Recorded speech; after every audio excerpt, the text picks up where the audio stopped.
समय पर काम। बहुत समय पहले जिराफ की दूसरे जानवरों की तरह सामान्य गर्दन और पैर थे।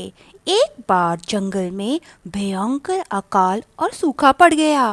सारे जानवर भूख और प्यास से तड़पने लगे। एक दिन जिराफ सूखे मैदानी इलाके में अपने दोस्त जेब्रे से मिला। दोनों इस कठिन समय और अकाल की बातें करने लगे।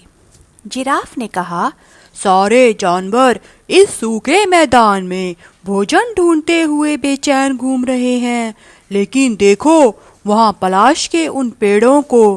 कितना अच्छा होता अगर हम उन पेड़ों की सबसे ऊंची डालियों तक पहुँच पाते। जेब्रे ने सिर उठाकर देखा और बोला, सचमुच उन पेड़ों पर हरी हरी कोमल पत्तियां ही पत्तियां हैं। जेब्रे ने कुछ सोचते हुए कहा, हमें जादूगर के पास जाना चाहिए।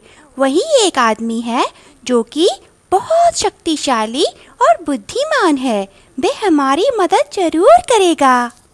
वाह, क्या सूझी है तुम्हें भी, जिराफ ने कहा। अब दोनों मित्र जादूगर के पास पहुंचे और अपनी परेशानी उसके सामने रखी। जादूगर जोर से हंस पड़ा और बोला, ओह, ये तो मेरे लिए बहुत आसान है। तुम कल दोपहर को फिर आना। मैं तुम्हें जादुई जड़ी बूटी का रस पीने को दूंगा। ये रस तुम्हारी टांगों और गर्दन को लंबा बना देगा। अगले दिन सुबह जादूगर अपनी कुटिया में जिराफ और जेब्रे का इंतजार कर रहा था।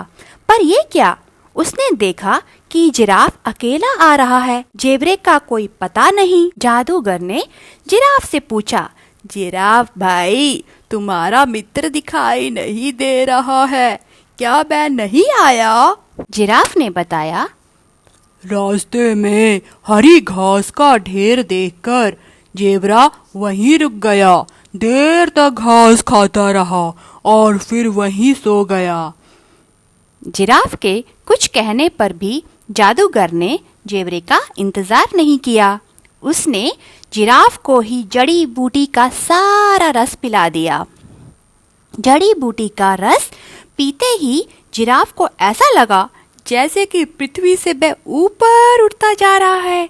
जिराफ ने आंखें बंद कर ली और जब खोली तो सारा संसार बदला सा लगा। वह बहुत ऊपर था, हवा में मीलों तक देख पा रहा था। उसने अपने लंबे लंबे पैरों और गर्दन को देखा और मुस्कुराकर बोला, जादू काम कर गया। उसने पाया कि उसकी ही लंबाई पर पलाश के पेड़ों की हरी पत्तियां थीं।